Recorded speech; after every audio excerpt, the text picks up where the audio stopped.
Chapter 7 है जी आप लोगों का। चैप्टर 7 है जी स्पेशल जर्नल्स। वैसे ये आप लोगों को टीच नहीं किया जाता, ठीक है, लेकिन मैं आप लोगों को ये स्टडी करवाऊंगा सिर्फ और सिर्फ इंफॉर्मेशन पर्पज के लिए, ठीक है। तो आप लोग इसको जो है वो प्रॉपरली ना करें, इसको रीड कर लें, एक बार पढ़ लें, ठीक है, काफ़ी इंफॉर्मेटिव है ये, ठीक है। स्पेशल जर्नल्स क्या होते हैं? चैप्टर 7 है हमारा ये। हम लोगों ने चैप्टर किया था चैप्टर 4 जनरल ट्रांजेक्शंस का। उसमें हमने जनरल बनाया, आप लोगों ने देखा कि जनरल जब हम बनाते हैं तो जनरल में हम तमाम अकाउंट्स को रिकॉर्ड करते हैं। जनरल में आपने देखा हम परचेज को भी रिकॉर्ड करते हैं, कैश पेमेंट और कैश रिसीव को भी रिकॉर्ड करते हैं, एसेट भी बाय करते हैं तो उसको भी रिकॉर्ड करते हैं, कैपिटल, तमाम अकाउंट्स जो है हम जनरल में रिकॉर्ड करते हैं, ठीक है। अब आप देखिए कि जनरल में ट्रांजेक्शन्स बहुत ज़्यादा हो जाती है, क्रेडिट सेल परचेज भी आती है, ठीक है, कैश परचेजेस भी आती है, कैश सेल भी आती है, एक्सपेंसेस के भी अकाउंट आते हैं। तो ट्रांजेक्शन्स जो होती हैं वो बहुत ज़्यादा हो जाती है, ठीक है। तो इस वजह से जो लार्ज ऑर्गेनाइजेशन होती हैं, ठीक है, वहाँ पे डेटा होता है बहुत ज़्यादा, ठीक है, ट्रांजेक्शन्स बहुत ज़्यादा होती हैं, ठीक है। तो लार्ज ऑर्गेनाइजेशंस क्या करती हैं, जर्नल्स को ना डिवाइड कर लेती हैं, ठीक है, जिसको हम सब डिवीजन ऑफ जर्नल भी बोलते हैं। सब डिवीजन ऑफ जर्नल्स क्या है कि जर्नल को, स्पेशल जर्नल्स को जो है ना वो डिवाइड किया गया दो कैटेगरीज में। नंबर वन है जी स्पेशल जर्नल, ठीक है, और नंबर टू है जी जनरल जनरल जनरल, इसको हम जनरल प्रॉपर भी बोलते हैं, ठीक है। अब इसमें क्या होता है, ठीक है, सबसे पहला है जी परचेज बुक या परचेज जनरल। हम लोग क्या करते हैं, परचेजेस का अलग से जनरल बना लेते हैं, ठीक है। परचेज बुक या परचेज जनरल लिख लें, एक ही बात है, इसको हम परचेज डे बुक भी बोलते हैं या डे बुक भी बोलते हैं, ठीक है। अब परचेज बुक या परचेज जनरल में क्या होता है, जितनी भी क्रेडिट पे परचेजेस होती है वो सारी इसमें रिकॉर्ड की जाती है, कैश परचेजिंग इसमें रिकॉर्ड नहीं की जाती, ठीक है। परचेजेस का अलग से जो है वो जनरल बनाया जाता है जिसमें से तमाम क्रेडिट परचेजेस को रिकॉर्ड किया जाता है, उसको हम बोलते हैं परचेज जनरल, ठीक है। उसके बाद है सेकंड वन सेल बुक या सेल जर्नल भी हम इसको बोलते हैं। इसमें जितनी भी क्रेडिट पे सेल करते हैं आप लोग, ठीक है, उसको रिकॉर्ड किया जाता है, कैश सेल को सेल जर्नल में रिकॉर्ड नहीं किया जाता, ठीक है। उसके बाद है जी परचेज रिटर्न बुक। जितनी भी आपने क्रेडिट पे परचेजेस की होती है, अगर तो आप कुछ खराब निकल आती हैं रिटर्न करते हैं, ठीक है, परचेज रिटर्न बुक को हम परचेज रिटर्न जनरल भी बोलते हैं, परचेज रिटर्न को रिटर्न आउटवर्ड भी बोलते हैं, ठीक है। तो जितनी भी आपने क्रेडिट पे परचेजेस की होंगी, अगर आप उनमें से कुछ गुड्स को वापस करेंगे तो उसको हम रिकॉर्ड करेंगे परचेज रिटर्न जनरल में या बुक में, ठीक है। उसके बाद cell return book, cell return book या सेल रिटर्न जनरल भी बोलते हैं हम इसको। सेल रिटर्न्स को रिटर्न्स इनवर्ड भी बोलते हैं या रिटर्न्स फ्रॉम कस्टमर भी बोलते हैं, ठीक है। जितनी भी क्रेडिट पे आपने सेल्स की होंगी, अगर उनमें से कुछ गुड्स आपको वापस आ गई तो वो आप किसमें रिकॉर्ड करेंगे, सेल रिटर्न बुक या सेल रिटर्न जनरल में। उसके बाद है बिल रिसीवेबल बुक।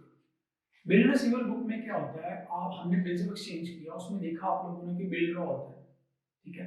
तो जितने भी बिल्स ड्रॉ होते हैं वो तमाम किस में रिकॉर्ड किए जाते हैं, बिल रिसीवेबल बुक में। क्योंकि बिल्स ऑफ एक्सचेंज में कैश आपने देखा जब बिल ड्रॉ करते हैं तो कैश आप रिसीव नहीं करते, जब आप क्रेडिट पे सेल करते हैं तो बिल ड्रॉ करते हैं, ठीक है। तो बिल रिसीवेबल की जितनी भी ट्रांजेक्शन होगी वो आ जाएगी बिल रिसीवेबल बुक में। उसके बाद है बिल पेबल बुक। बुक लिख लें या जर्नल लिख लें एक ही बात है, ठीक है। बिल पेबल बुक में क्या होता है कि जितने भी बिल आपने ड्रॉ हुए होते हैं, जो आपने पेमेंट करनी होती है, ठीक है, क्रेडिट पे परचेज की होती है, तो फिर आप पे बिल ड्रॉ होता है, तो वो तमाम जो है किस में रिकॉर्ड होंगे, आपके बिल पेबल बुक में, ठीक है। उसके बाद आ जाता है जी कैश बुक। जितनी भी कैश की ट्रांजेक्शन होती है, आप देखेंगे अकाउंटिंग करेंगे तो दो अकाउंट्स जो है वो सबसे ज्यादा बिजी होंगे, एक कैश का अकाउंट और एक बैंक का अकाउंट, ठीक है। तो कैश की ट्रांजेक्शन बहुत ज्यादा होती है, उसके लिए हम क्या करते हैं, कैश की सेपरेट बुक बनाते हैं या कैश जर्नल भी बोलेंगे हम इसको, ठीक है। ये लार्ज ऑर्गेनाइजेशंस के लिए है। जो स्मॉल ऑर्गेनाइजेशन है वो जनरल ही यूज कर लेती हैं, उनसे उनका काम चल जाता है। लेकिन जो लार्ज ऑर्गेनाइजेशन होती हैं जिनकी ट्रांजेक्शन बहुत ज्यादा होती है, ठीक है, तो वो फिर क्या करती हैं, जनरल को डिवाइड कर लेती हैं, काम को डिवाइड कर लेती हैं, ठीक है, स्टाफ ज्यादा हायर कर लेते हैं, ठीक है, और फिर जो है ना वो यूज करते हैं अलग अलग सब कुछ जनरल, ठीक है। पैटी कैश बुक क्या होता है?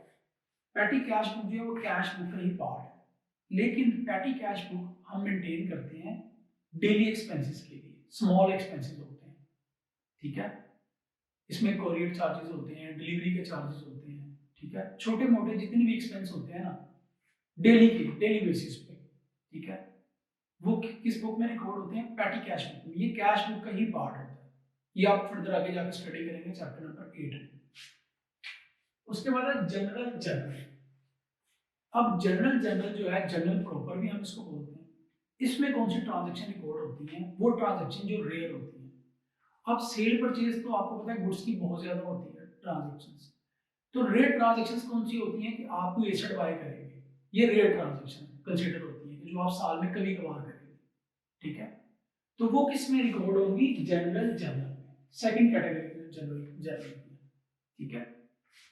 उसके बाद है जी डेबिट नोट, ये अलग है। डेबिट नोट क्या होता है? डेबिट नोट और क्रेडिट नोट, ये क्या होता है? जब आप क्रेडिट पे परचेज करते हैं, ठीक है, तो आप क्या बना लेते हैं? सप्लायर को पेबल बना लेते हैं, ठीक है। फिर बाद में अगर आपको गुड्स वापस आप करनी पड़ गई, आपने गुड्स वापस कर दी, कुछ गुड्स खराब निकले, ठीक है, तो फिर आप जितनी भी गुड्स वापस करते हैं उतनी अमाउंट से सप्लायर को क्या करते हैं? डेबिट करते हैं। जाहिर है आपने पेबल बनाया हुआ है 1000 से, ठीक है, 200 की गुड्स खराब निकल आई, तो फिर आप पेबल क्या करेंगे? डिक्रीज करेंगे। डिक्रीज कैसे करेंगे? आप उसको डेबिट करेंगे, कितने से? 200 से, जितनी की आपने गुड्स वापस की है, तो आप कस्टमर को क्या इशू करते हैं? डेबिट नोट पे इशू करते हैं, ठीक है। क्रेडिट नोट कब इशू होता है? जब आपने गुड्स क्रेडिट पे सेल की होती है, आपको गुड्स वापस आ जाती हैं अगर कुछ खराब है, तो जब आप गुड्स क्रेडिट पे सेल करते हैं तो कस्टमर को क्या करते हैं? डेबिट करते हैं। जब आपको गुड्स वापस आ गई तो फिर आपको जितनी की गुड्स वापस आई हैं आप उतनी अमाउंट से कस्टमर को क्या करते हैं? क्रेडिट करते हैं। तो फिर आप क्या करते हैं? क्रेडिट नोट इशू कर देते हैं, ठीक है।